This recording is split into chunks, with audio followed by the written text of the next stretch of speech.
speeches by me and talks by me and interviews where I talk about unfair trade practices. We've lost, over a fairly short period of time, 60,000 factories in our country. Closed, shuttered, gone. 6 million jobs at least gone. And now they're starting to come back. You see what's happening with Chrysler, with Foxconn, with so many other companies wanting to come back into the United States. But we have one particular problem, and I view them as a friend. I have tremendous respect for President Xi. We have a great relationship. They're helping us a lot in North Korea, and that's China. But we have a trade deficit, depending on the way you calculate, of $504 billion. Now, some people would say it's really $375 billion. Many different ways of looking at it, but any way you look at it, it is the largest deficit of any country in the history of our world. It's out of control. We have a tremendous intellectual property theft situation going on, which likewise is hundreds of billions of dollars, and that's on a yearly basis. I've spoken to the president, I've spoken to representatives of China. We've been dealing with it very seriously. As you know, we're renegotiating NAFTA. We'll see how that turns out. Many countries are calling to negotiate better trade deals because they don't want to have to pay the steel and aluminum tariffs, so we are negotiating with various countries. And so the trade war begins as Trump delivers on his America First election slogan, where the top of his agenda is for a destructive trade war against not just China but the whole world, which Trump sees as correcting decades of erroneous US trade policies that saw the Chinese totalitarian state literally handed trillions of dollars to invest in its civil and military infrastructure, modernizing its third world economy at an unprecedented lightning speed. Trillions of dollars coupled with valuable intellectual property stolen from the West that has put China on the fast track towards ultimately threatening US global supremacy with their own empire that Trump chaotically has tasked himself towards preventing. But please note that this analysis was first made available to my patrons on the 6th of July 2018. For immediate access to all of my in-depth analysis and detailed trend forecasts, including the following schedule of analysis, then please consider supporting my work for just $3 per month via Patreon. Firstly, people need to be aware that there are in fact two Trumps. There is Election Trump, who basically told everyone in simple terms exactly what he intended to do as president. And then there is Showman Trump, who enjoys playing the part of being Mr. President. Hence the showmanship that we see most of the time coming out of the White House. One of signing executive orders that don't tend to amount to anything much. Meetings with the likes of the North Korean dictator that was followed with worthless declarations of having made peace, when in reality the meeting resulted in nothing of substance.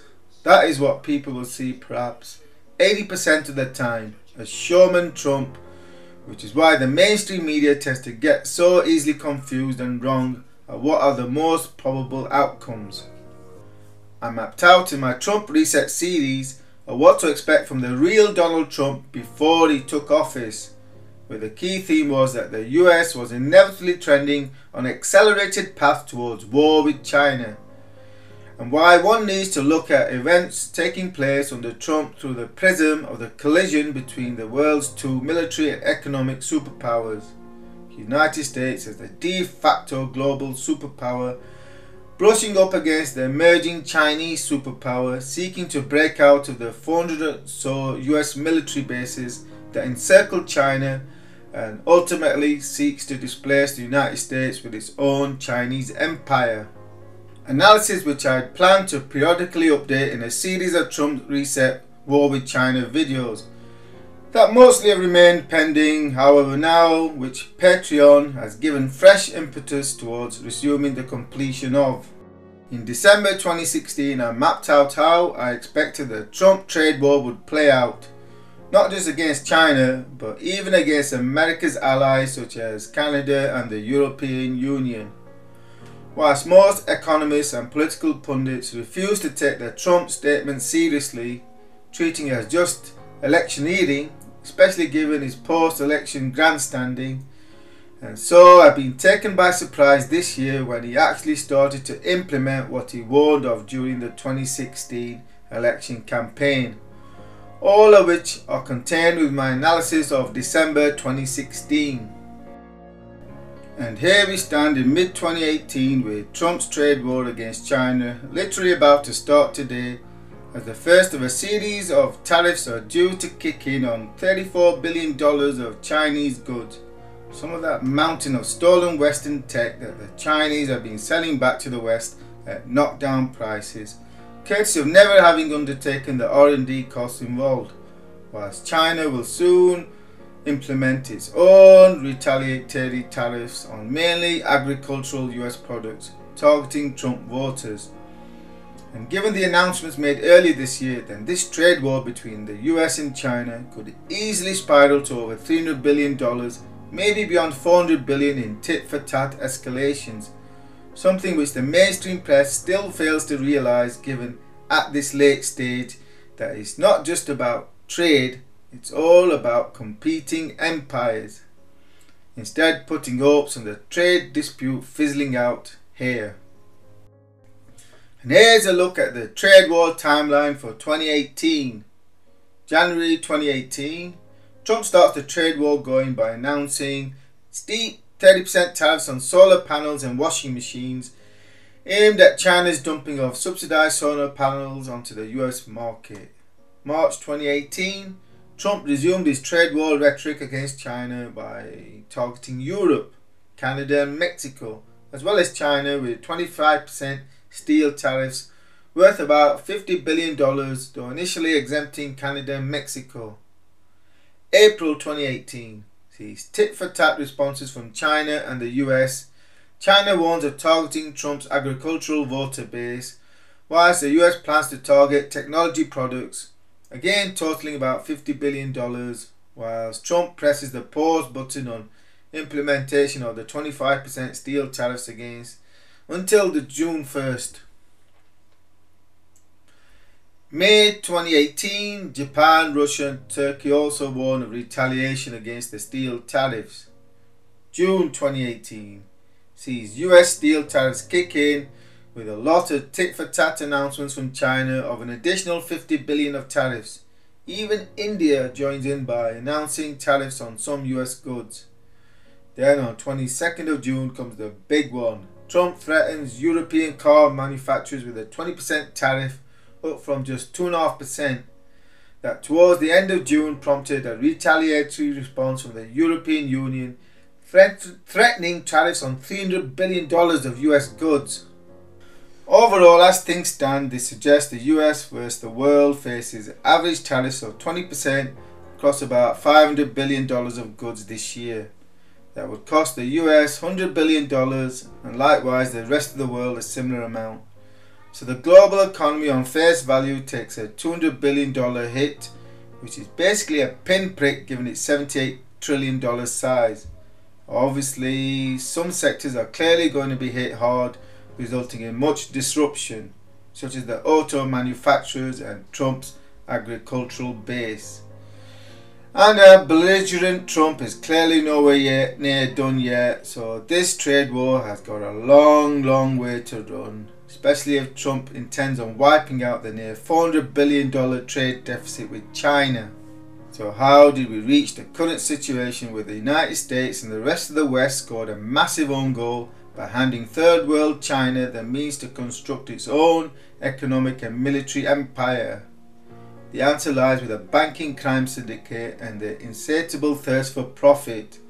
The banks have been playing this game long before China started opening up to capitalism, during the early 1980s. The banking crime syndicate is the real enemy of the peoples of the United States, Britain and the rest of the West. They are directly behind the trend for globalization, for corporations offshoring jobs to China, India and the rest of Asia. But still, despite all of their crimes against the people, the bankers in large part have gone unpunished, continuing to do business as normal, and it's only with the disruptive force that is Donald Trump that there appears to be a day of reckoning of sorts. Though it remains to be seen if he can effect a permanent change in the globalization trend or just be a temporary blip, as is the most probable outcome. So can the US win a trade war against China and the other big deficit nations? Well, the simple answer is yes.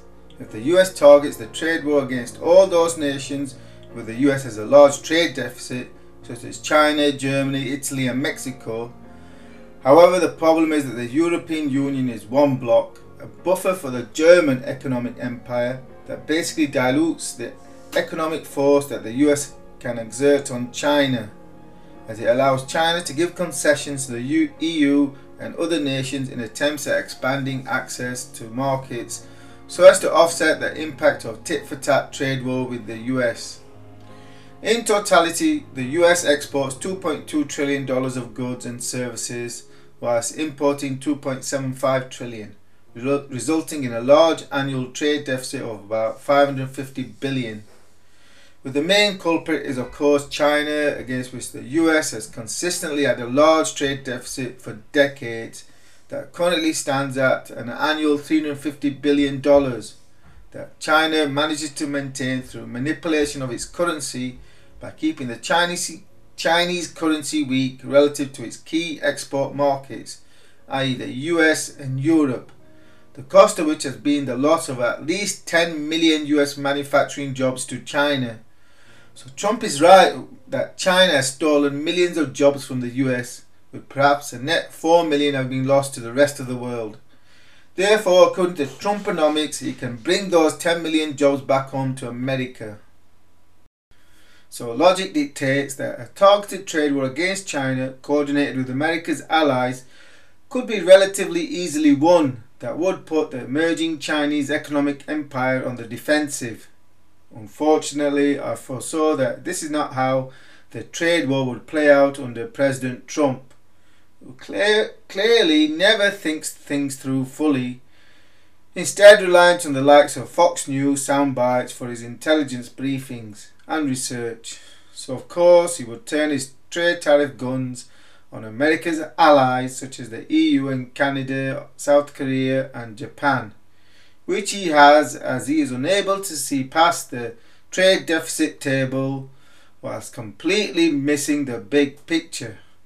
For some reason, the Trump regime never considered that the US slapping tariffs on European and Canadian goods would result in a retaliatory tariffs that appears to have caught the Trump White House by surprise, triggering a belligerent response of escalatory tariffs as Trump announces several more rounds of tariffs targeting the likes of European auto manufacturers, a tit-for-tat trade war that has now ballooned towards targeting a huge $500 billion of global trade with the US, with typical tariffs of 20%, again targeting the Trump voter base such as Harley Davidson's. Whilst the reality of the auto sector trade tariffs illustrates that the US should be working with the EU and Canada against the likes of China and Mexico, instead of threatening to slap 20% trade tariffs on European autos imported into the United States. And the consequences of Trump's failure to comprehend the real reasons for the US trade deficit are firstly, destroying US dollar hegemony. The US dollar has remained as the world's primary reserve currency since the end of World War II due to the fact that every nation needs to hold sizable amounts of US dollars and liquid dollar assets such as US government bonds so as to maintain trade flows and currency stability against the US dollar, which given the size of its trade deficit would otherwise be continuously depreciating against the exporting nations, resulting in higher inflation in the US and deflation in the exporting nations. The pie chart clearly illustrates that most of that which you read about the rise of the Chinese yuan to displace the US dollar is not reflected in reality. As things stand today, the Chinese yuan is nowhere near threatening the reserve currency status of the US dollar. In fact, the only real competitor for the US dollar is the euro, i.e. the German economic empire. Whilst Trump seeking to end the US trade deficit would result in a loss of demand and power of the US dollar as the world's reserve currency, as there would no longer be the need to hold mountains of US dollars such as the 1.2 trillion of US bonds held by China alone, and this from a competing empire, let alone the trillions of dollars held by other friendly central banks, the consequences of which would be that it would become harder for the US to get away with monetizing government debt, i.e. currently $5 trillion worth, and exerting its financial dominance across the world. Of course, in an ideal world, imports and exports should be in balance, but there would not be enough demand to buy US goods in exporting nations, as they would not have the dollars to do so for consumption, which means a loss of economic output for the exporters and for the US as inflation rose due to higher domestic production costs, thus triggering at least an inflationary recession. Therefore, the US trade deficit is akin to QE for the global economy that is awash with US dollars, keeping the global economy growing, where excess dollars, i.e. US government debt, are stored by the central banks of the world, so as to maintain exchange rate stability, which allows the US to finance its budget deficit at far lower interest rates than would otherwise be the case, something that Trump, the king of debt, fails to grasp. And secondly, Trump is destroying American jobs. One of Trump's primary mantras was that China was stealing American jobs, which Trump's trade war seeks to correct by bringing jobs back to the United States, which perhaps could have been possible if the Trump regime had intelligently targeted the prime culprit, China, given the huge disparity of how many US jobs rely on Chinese export market against how many Chinese jobs rely on the US export market, a factor of probably 50 to 1. Whilst in total at least 10 million US jobs are reliant on global export market, so a total collapse of trade between the US and the world could result in the US losing as many as 10 million jobs, whilst China risks losing 50 million jobs. However, Trump will do that which produces the best sound bites, even if he proves counterproductive and results in far more US job losses than jobs brought back to the United States, which is a consequence of the United States shrinking export markets due to retaliatory tariffs. If the markets disappear, for instance, for Harley Davidsons exported to Europe, then zero jobs are brought back to the United States. Instead, the opposite would happen, as illustrated by Harley Davidson's response to the Trump tariffs and EU retaliation, is to offshore US jobs to Europe, its second largest market after the US. That triggered a fresh Trump Twitter storm against Harley Davidson, of which this gives a taste of. Therefore, the way Trump is running this trade war is much like he runs his businesses, insanely. But of course, all of the presidents and Congress for the past 30 years have also been insane to allow the Chinese threat to emerge in the first place. Perhaps that is what they wanted to happen all along, so that the US military-industrial complex could continue to justify its size and scope following the collapse of the Soviet Union, and hence fostered the Chinese threat to emerge so that the defense budget can keep snaking ever higher. And finally, Trump is destroying the US empire.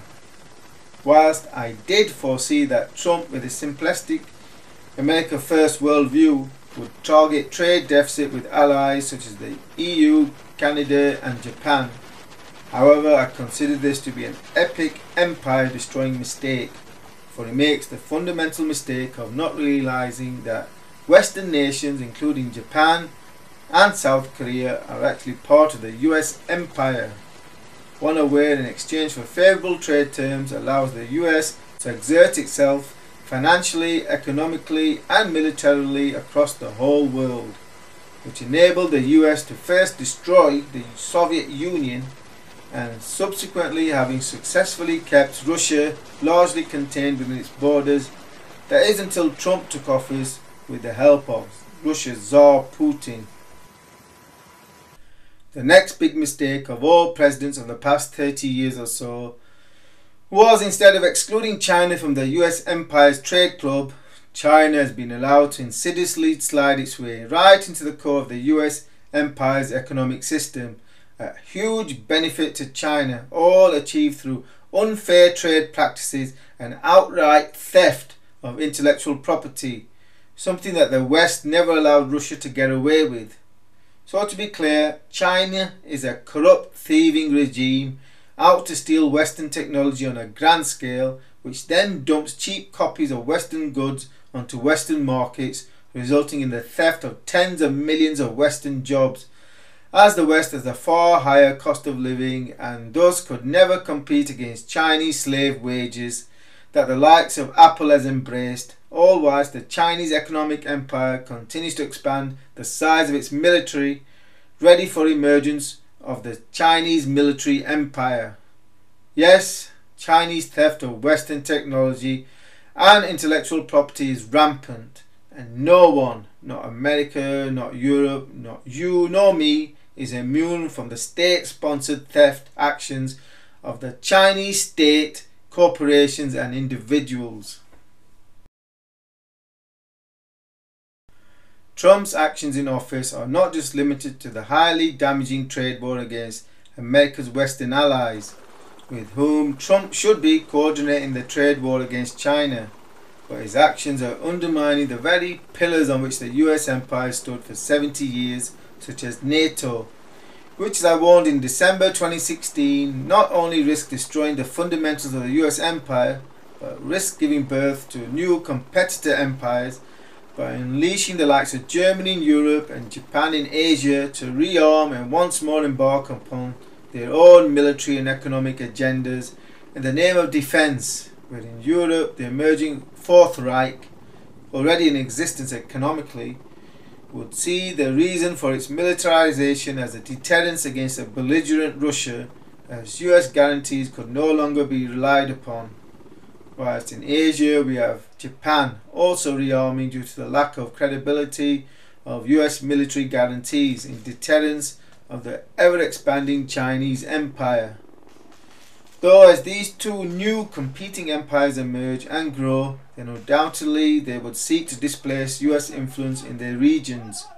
Thus Trump's actions are splintering the world into multiple competing military and economic blocs, as the United States empire remains primarily focused on the Chinese threat, thus turning a blind eye to the emerging threats of Germany and Japan that would once more see the Western Pacific as Japan's backyard, which is probably what a short-sighted Trump wants to happen, because it means the US does not need to spend as much money on containing China as the Japanese would increasingly do the job, all without realizing what Japan would do with its vastly expanded military. The consequences of dismantling of the US empire and unleashing Japan and Germany is clearly something that Trump completely fails to comprehend, given his simplistic Fox News worldview. However, all is not lost, which despite the fact that the US has an inevitable trend towards war with China, that the Trump presidency is acting as an accelerant of, as Trump's other disruptive actions that are resulting in the weakening of the US empire are likely to prove temporary, where just as Trump sought to undo many of President Obama's policies, so the next president, regardless of party, will likely undo many of Trump's disruptive policies in respect of having weakened the US empire, as I don't see Trump being granted a second term in office by the American people. The bottom line is that President Trump is surrounded by yes men who have no choice but to agree with whatever spouts from his mouth, else being, "You're fired." Trump is systematically dismantling cornerstones of what American power is built upon, of which the trade deficit is an important component, and thus acts to undermine that which the US has used to keep the likes of the Russian Empire in check. That, up until Trump took office, was barely able to exert itself beyond its borders, given its pinhead economy. And so, similarly, Trump's trade actions in Asia will likely embolden China to break out of the containment of 400 US military bases, whilst emboldening the Japanese to rearm as US economic power diminishes across the globe. America has possibly another 2 more years to run under Trump, so it remains to be seen what further damage Trump can do to America's long-term interests as he randomly takes America 1 step forward and 2 steps back. As for the implications for the stock market, well, the unfolding Trump trade war has been one of the main reasons why I've been skeptical for the prospects for the stock market this year, as the stock market discounts the future. So whilst early in the year Trump was announcing small changes on tariff goods of say 35 billion, I expected the stock market to discount where this path ultimately leads, especially given that his rhetoric was not just aimed at the Chinese but everyone, friend and foe, which definitely adds major costs to doing business for US corporations both domestically and abroad. The stock market has remained relatively weak all year, firmly within a trading range with a downward bias as the market tries to come to terms with Trump's trade war and its various consequences. China, you're fired. The strong statements out of China of tit-for-tat responses to the US trade tariffs should be taken with a giant pinch of salt, for the performance of the Shanghai Index makes it crystal clear of who is the big loser in this trade war. China is and will continue to lose this trade war. So it is highly likely that there will be at some point be a trade war induced financial panic in China. Do ensure you subscribe to my YouTube channel for my next in-depth analysis, which will be focused on the prospects for the stock market for much of the remainder of 2018. That will be first made available to my patrons, so do consider supporting my work at just $3 per month.